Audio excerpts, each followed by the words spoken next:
नमस्कार, कालिस्पेरा, सत श्री अकाल,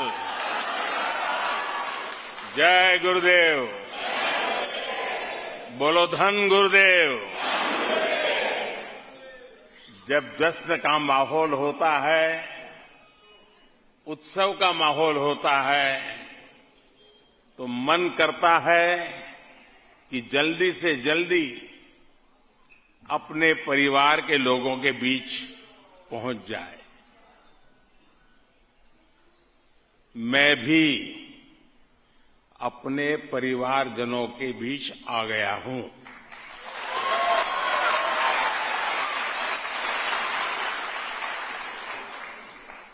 सावन का महीना है,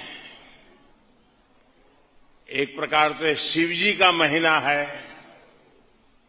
और इस पवित्र महीने में देश ने फिर एक नई उपलब्धि हासिल की है।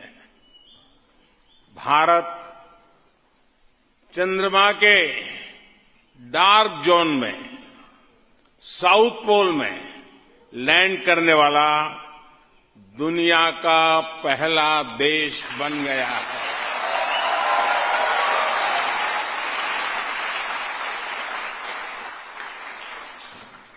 भारत ने चंद्रमा पर तिरंगा लहराकर पूरे विश्व को भारत के सामर्थ्य का परिचय कराया है।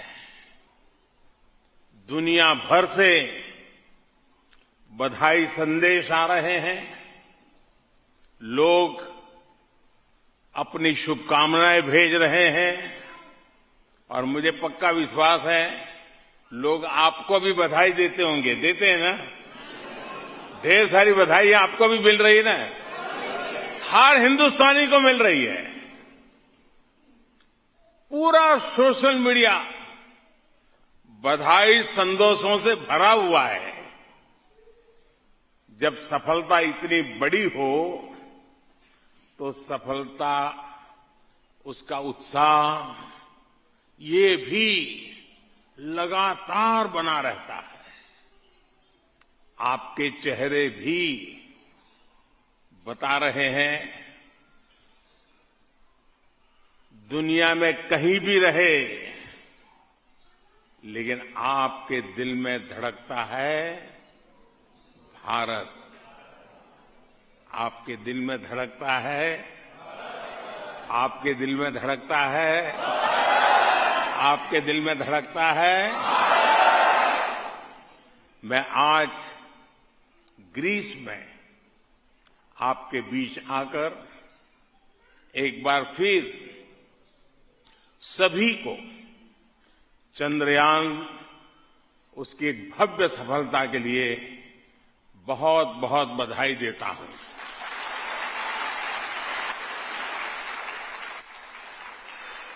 साथियों, हम लोग तो बचपन से सुनते आए हैं, चंद्रमा को तो हमारे यहां चंदा मामा कहा जाता है।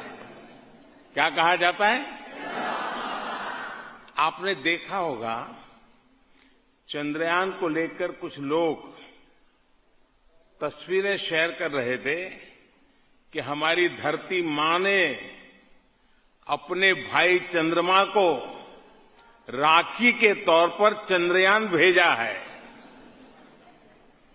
और देखिए, चंद्रमा ने कितनी अच्छी तरह उस राखी की मर्यादा रखी, उसका सम्मान किया। राखी का पर्व भी कुछ ही दिनों में आ रहा है। मैं आप सभी को रक्षाबंधन की अग्रिम शुभकामनाएं भी देता हूं।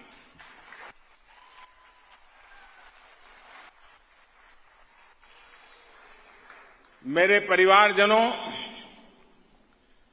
मैं दुनिया के कितने ही देशों में गया हूं, लेकिन ग्रीस आना, एथेंस आना मेरे लिए बहुत खास है। एक तो एथेंस का इतिहास हजारों साल पुराना है। दूसरा, मैं काशी का सांसद हूं, जो दुनिया के सबसे पुराने जीवंत शहरों में से एक है काशी। तीसरा, एक और बात भी है, बहुत कम लोगों को पता होगा, मेरा जहां जन्म हुआ गुजरात में, वो वडनगर, वो भी एथेंस की तरह ही एक जीवंत शहर है। वहां भी हजारों साल पुरानी सभ्यता के अवशेष मिले हैं। इसलिए एथेंस आना मेरे लिए एक अलग ही भावना से भरा हुआ है। और आपने देखा है, ग्रीस की सरकार ने मुझे ग्रीस का सबसे बड़ा नागरिक सम्मान भी दिया है।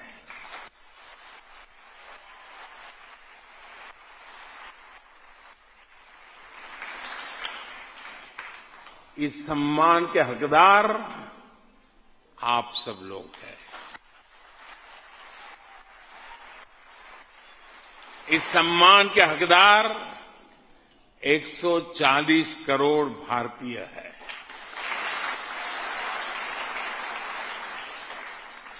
इस सम्मान को भी मैं मां भारती की सभी संतानों के चरणों में समर्पित करता हूं।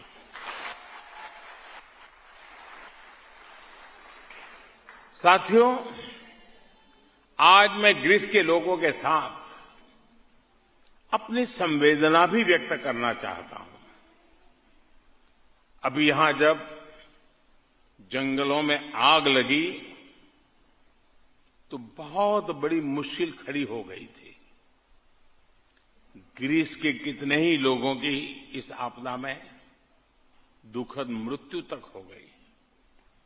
भारत संकट की इस घड़ी में ग्रीस के लोगों के साथ है। साथियों, ग्रीस और भारत के रिश्ते सदियों से हैं।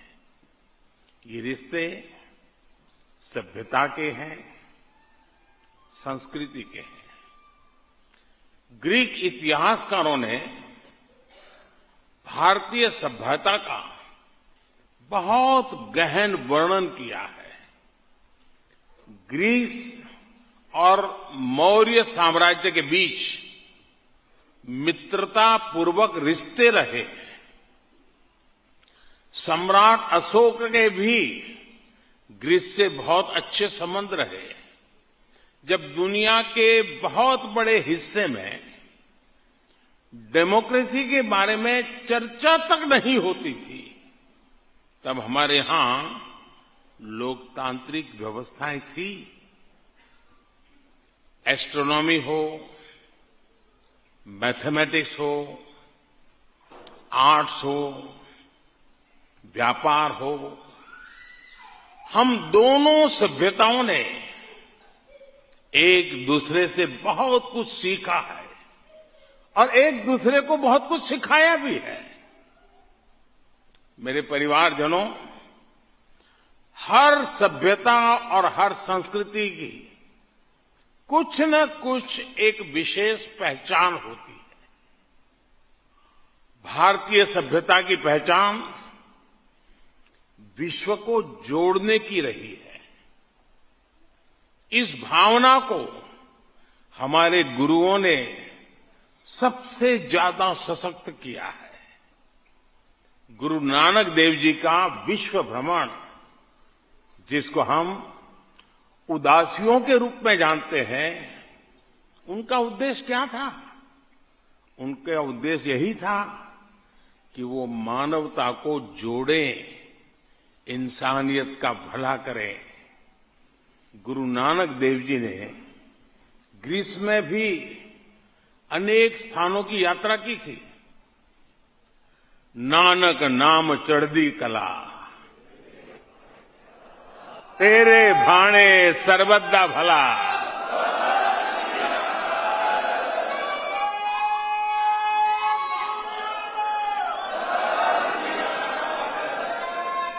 सबका भला हो, सबका हित हो, यही कामना तब भी थी और आज भी भारत इन्हीं संस्कारों को आगे बढ़ा रहा है।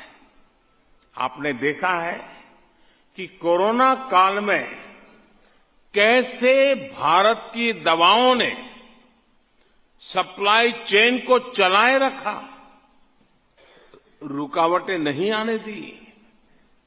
Made in India corona vaccine ने दुनिया भर में करोड़ों करोड़ों लोगों का जीवन बचाया। कोरोना के इस काल में हमारे गुरुद्वारों में लंगर लगे, मंदिरों में भंडारे लगे, हमारे सिख नौजवानों ने मानवता की मिसाल पेश की।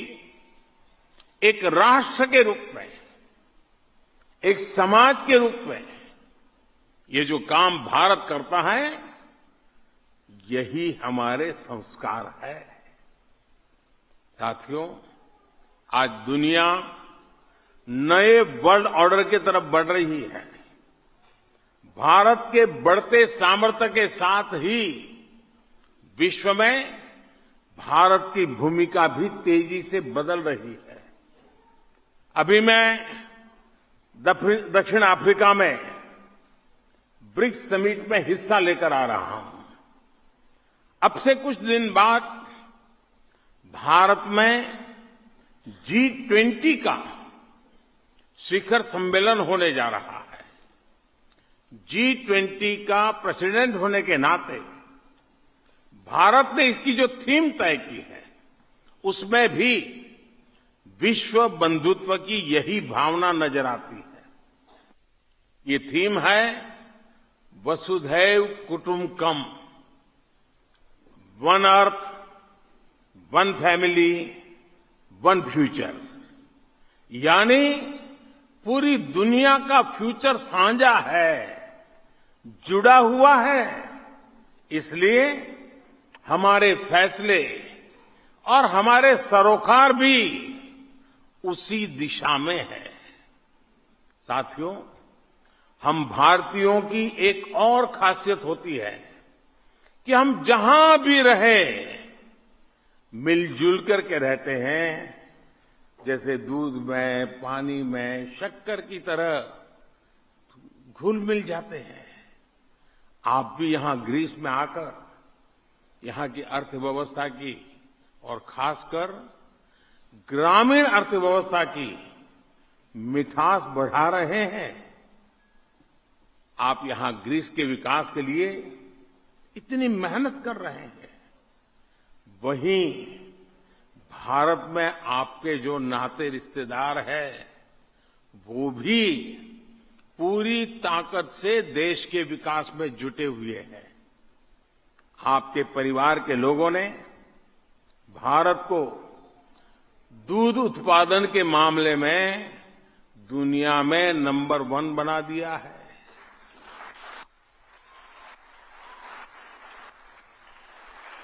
आपके परिवार के लोग भारत को धान, गेहूं, गन्ना, फल, सब्जियां, इन सभी के उत्पादन में दुनिया में दूसरे नंबर पर ले आए हैं। आज भारत उस स्केल पर काम कर रहा है जो 10-15 साल पहले तक अकल्पनीय लगते थे। भारत वो देश है जो दुनिया का नंबर 1 स्मार्टफोन डेटा कंज्यूमर है। भारत वो देश है जो इंटरनेट यूजर्स के मामले में दुनिया में दूसरे नंबर पर है। भारत वो देश है जो दुनिया का दूसरा सबसे बड़ा मोबाइल मैन्युफैक्चरर है।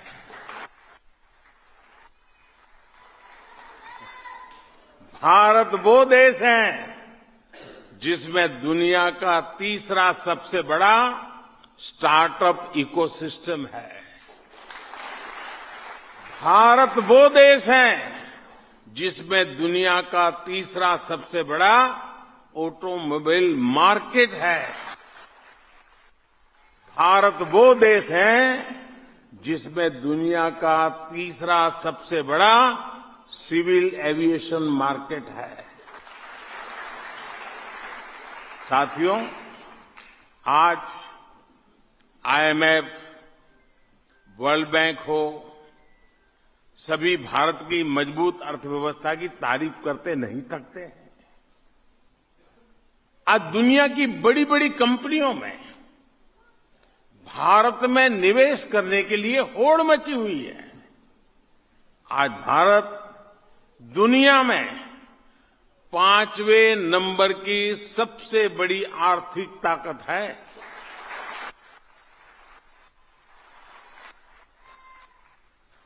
और हर बड़ा एक्सपर्ट कह रहा है कि अगले कुछ साल में भारत टॉप 3 में होगा।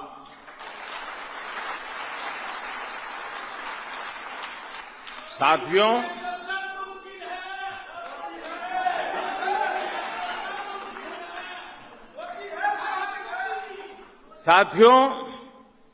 जब अर्थव्यवस्था तेजी से बढ़ती है तब देश गरीबी से तेजी से बाहर निकलता है।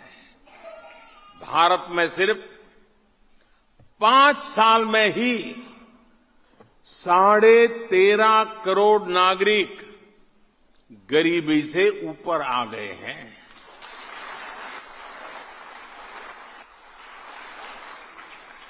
भारत की इकोनॉमी का साइज बढ़ने के साथ ही हर भारतीय, हर परिवार की आय में भी बढ़ोतरी हो रही है और भारत के लोग ज्यादा कमा रहे हैं तो ज्यादा इन्वेस्ट भी कर रहे हैं।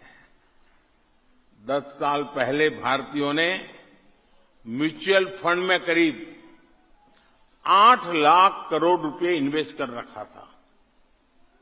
आज भारतीयों ने करीब करीब 40 लाख करोड़ रुपए म्यूचुअल फंड में इन्वेस्ट कर रखा है।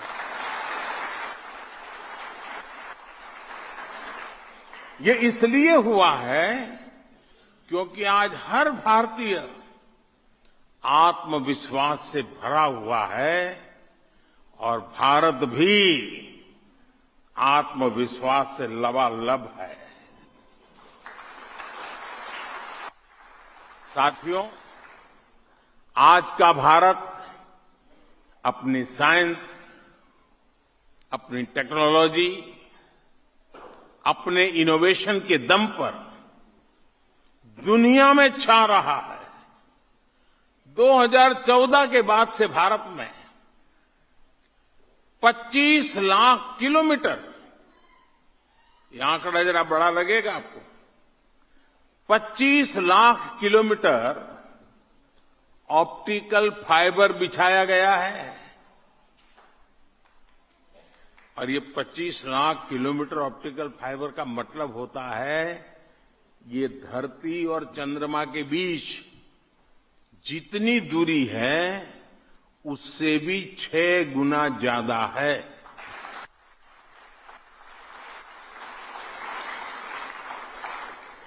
भारत आज दुनिया का वो देश है जिसने रिकॉर्ड समय में 700 से ज्यादा जिलों में 5G सर्विस पहुंचाई है।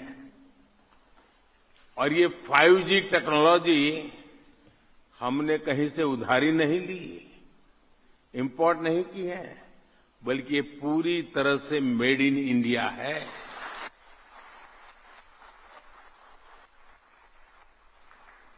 आज भारत में हर गांव, हर गली में डिजिटल ट्रांजैक्शन होने लगा है। अमृतसर से लेकर आइजॉल तक आपको 10 रुपये का भी कुछ खरीदना हो तो आप उसका डिजिटल पेमेंट बहुत आसानी से कर सकते हैं। पिछले दिनों आप में से जो हिंदुस्तान गए होंगे, आपने अनुभव किया है कि नहीं किया है? यही होता है ना, जेब में रुपयों की जरूरत नहीं, बस आपका मोबाइल फोन काफी है। साथियों, आज भारत जिस स्पीड और स्केल पर काम कर रहा है, वो सुनकर भी हर हिंदुस्तानी का दिल और आपका दिल भी गदगद हो जाएगा। आपको जानकर गर्व होगा कि आज दुनिया का सबसे ऊंचा रेल ब्रिज आपके भारत में है।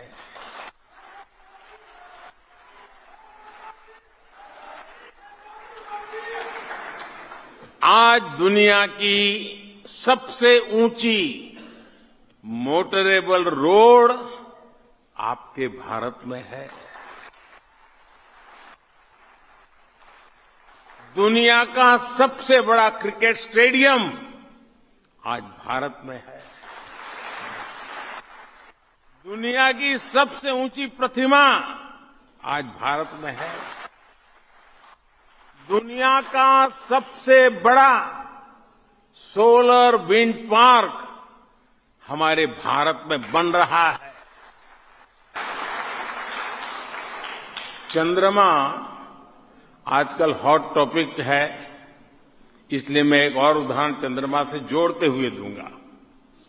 पिछले 9 साल में भारत ने अपने गांवों में जितनी सड़कें बनाई है, मैं गांव की सड़कों की बात कर रहा हूं, गांव में जितनी सड़कें बनाई हैं वो धरती से चंद्रमा जितनी दूरी को कवर कर सकती है, इतनी लंबी गांव की सड़कें 9 साल में बनी हैं।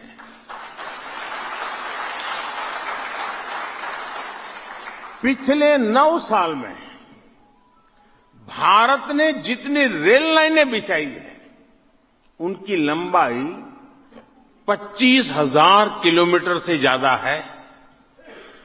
अब ये मैं 25,000 किलोमीटर बोलता हूं तो सिर्फ एक आंकड़ा जैसा लग सकता है कि चलो भाई 25,000 किलोमीटर हो गया होगा।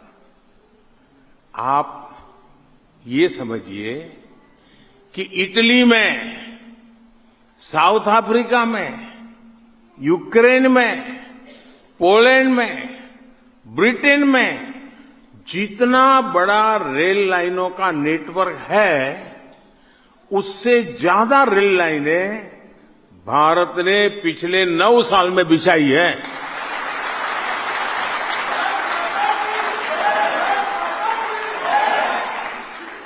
आज भारत अपने इंफ्रास्ट्रक्चर पर जितना खर्च कर रहा है, उतना पहले कभी नहीं किया गया।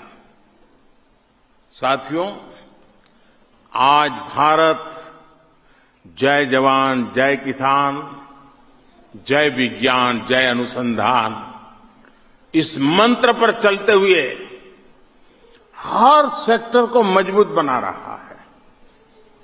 यहां ग्रीस में बहुत हमारे साथी पंजाब से आए हैं और अधिकतर खेती के काम से जुड़े हुए हैं। भारत में हमने किसानों के लिए एक योजना शुरू की है, जिसमें खेती के खर्चों के लिए उनके बैंक खातों में सरकार सीधे पैसा भेजती है। पीएम किसान सम्मान निधि के तहत अब तक 2.5 लाख करोड़ रुपए से ज्यादा सीधे किसानों के बैंक अकाउंट में ट्रांसफर हुए हैं।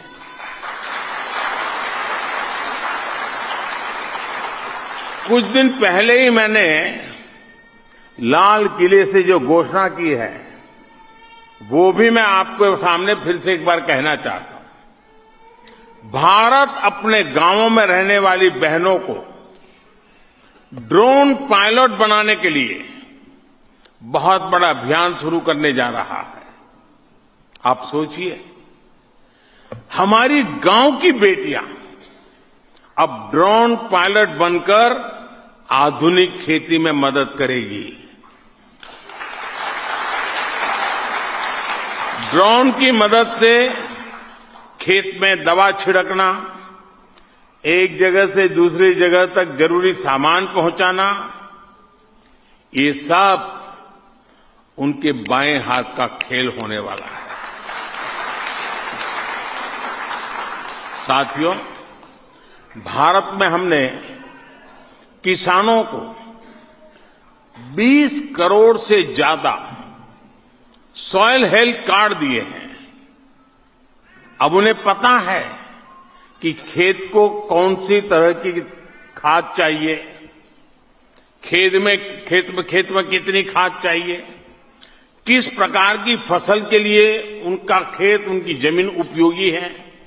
इस वजह से अब वो कम जगह में ज्यादा पैदावार कर रहे हैं। भारत में बहुत बड़े पैमाने पर हमारे किसान भाई बहन नेचुरल फार्मिंग की तरफ भी बढ़ रहे हैं। सरकार ने एक और योजना शुरू की है जिससे किसानों को बहुत मदद मिली है। ये है वन डिस्ट्रिक्ट वन प्रोडक्ट योजना। आपको भी पता है कि हर जिले की कुछ न कुछ खासियत होती है।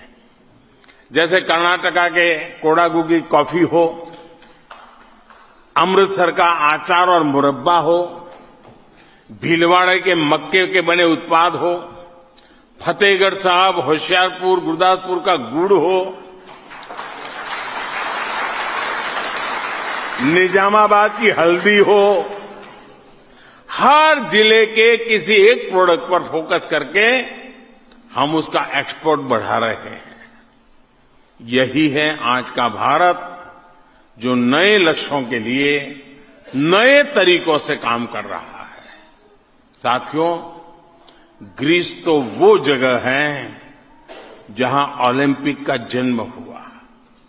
खेलों के लिए ये पैशन भारत के युवाओं में भी लगातार बढ़ रहा है। भारत के छोटे छोटे शहरों से निकलकर हमारे खिलाड़ी ओलंपिक से लेकर यूनिवर्सिटी गेम्स तक में कमाल कर रहे हैं। हमारे नीरज चोपड़ा ने जब ओलंपिक में मेडल जीता तो हर किसी को गर्व हुआ है। अभी कुछ दिन पहले ही वर्ल्ड यूनिवर्सिटी गेम्स में भी भारत के बच्चों ने शानदार प्रदर्शन किया है। इस प्रतियोगिता के इतिहास में, यानी जब से ये प्रतियोगिता शुरू हुई तब से भारत ने कुल जितने मेडल जीते थे उससे ज्यादा मेडल इस बार एक बार में जीत करके लिए आए हैं।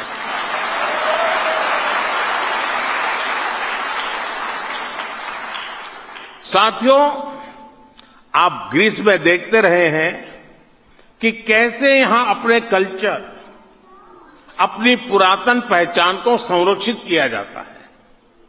आज का भारत भी अपनी विरासत को सेलिब्रेट कर रहा है और उसे विकास से भी जोड़ रहा है।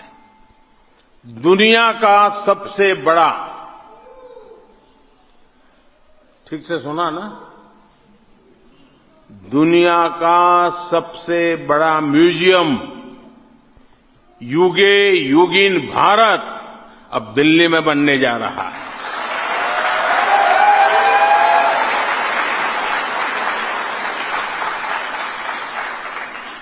कुछ दिन पहले ही मुझे मध्य प्रदेश के सागर में संत रविदास स्मारक का भूमि पूजन करने का सौभाग्य मिला। संत रविदास की शिक्षाओं से जनमानस को प्रेरित करने वाला एक क्षेत्र 50,000 से ज्यादा गांवों से लाई गई मिट्टी, 300 नदियों से निकाली गई मिट्टी से ये बन रहा है। आप कल्पना कीजिए कितना बड़ा अभियान चला है। संत रविदास जी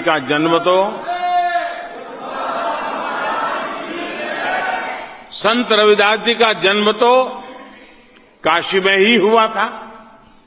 मुझे काशी में संत रविदास जी के जन्म स्थान पर विभिन्न सुविधाओं के विस्तार का भी सौभाग्य मिला है।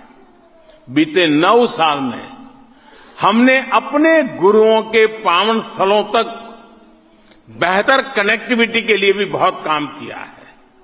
एक जमाना था जब बहुत दूर से दूरबीन की मदद से लोग करतारपुर साहब के दर्शन किया करते थे।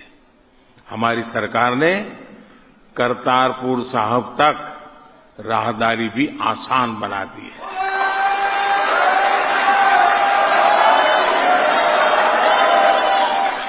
गुरु नानक देव जी का 550वां प्रकाश पर्व हो, गुरु तेग बहादुर जी का 400वां प्रकाश पर्व हो, गुरु गोविंद सिंह जी का 350वां प्रकाश पर्व हो, ऐसे पुण्य अवसरों को विश्व भर में मनाने के लिए हमारी सरकार ने पूरी श्रद्धा से काम किया है।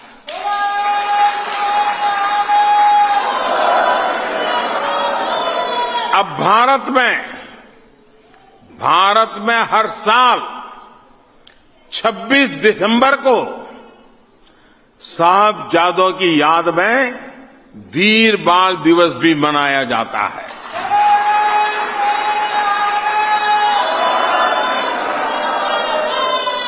साथियों, भारत में फिजिकल, डिजिटल और कल्चरल कनेक्टिविटी का अमृतकाल शुरू हुआ है। मुझे पूरा विश्वास है आज जिस हेरिटेज को देखने भारत सहित दुनिया भर के लोग ग्रीस आते हैं, उसी प्रकार ग्रीस के, यूरोप के लोग भी ज्यादा से ज्यादा भारत आएंगे। आप भी अपने कार्यकाल में वो दिन देखेंगे। लेकिन जैसे मैंने यहां आपको भारत की बात बताई है, वैसे ही आपको भी भारत की बात अपने ग्रीक दोस्तों को बतानी होगी। बताएंगे ना? भूल गए? यह भी मां भारती की बहुत बड़ी सेवा है। साथियों, आपके ग्रीक साथियों के लिए भारत में ऐतिहासिक स्थलों के अलावा भी देखने के लिए बहुत कुछ है। यहां के लोग तो वन्य जीव प्रेमी है, पर्यावरण की रक्षा के प्रति बहुत गंभीर है। अगर एरिया वाइज देखें तो भारत के पास दुनिया की 2.5% से भी कम जमीन है, लेकिन दुनिया की 8% से ज्यादा बायोडायवर्सिटी भारत में पाई जाती है। दुनिया की करीब करीब 75% टाइगर पॉपुलेशन भारत में ही है। दुनिया में सबसे ज्यादा टाइगर्स भारत में पाए जाते हैं। दुनिया में सबसे ज्यादा एशियाटिक एलिफेंट भारत में पाए जाते हैं। दुनिया में सबसे ज्यादा एक सींग वाले राइनो भारत में पाए जाते हैं। दुनिया में भारत इकलौता देश है जहां पर एशियाटिक लायंस पाए जाते हैं। आज भारत में 100 से ज्यादा कम्युनिटी रिजर्व्स हैं। आज भारत में 400 से ज्यादा नेशनल पार्क और सेंचुरीज हैं। मेरे परिवारजनों, आज का भारत मां की किसी भी संतान का साथ कभी भी नहीं छोड़ता।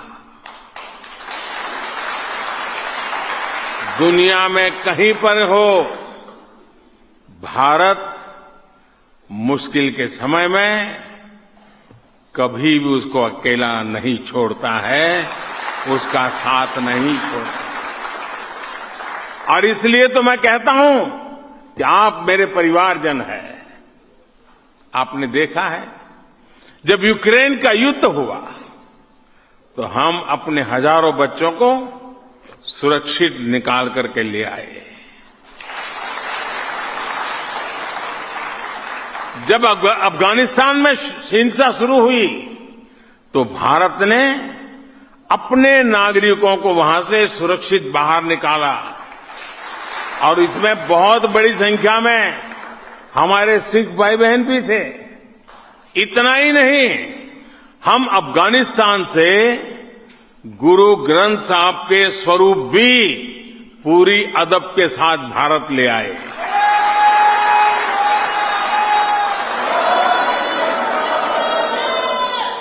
दुनिया भर में फैले भारत के मिशंस अब आपके लिए सरकारी दफ्तर नहीं बल्कि अपने घर की तरह हो रहे हैं।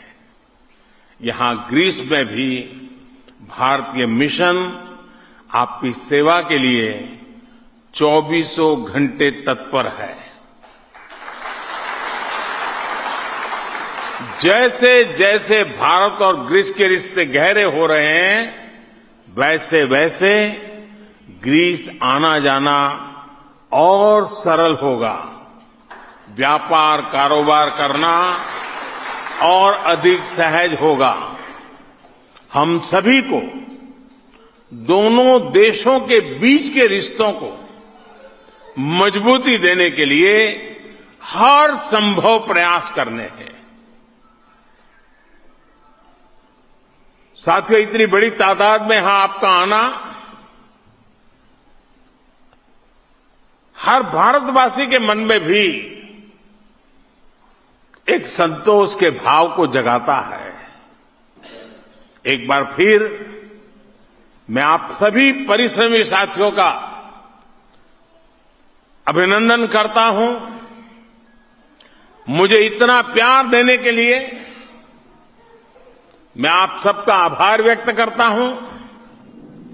और मेरे साथ बोलिए, भारत माता की। दोनों हाथ ऊपर करके पूरी ताकत से बोलिए, हिंदुस्तान तक आवाज जानी चाहिए।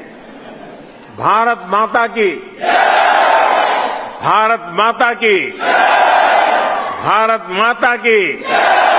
वंदे वंदे वंदे वंदे वंदे वंदे। बहुत बहुत धन्यवाद।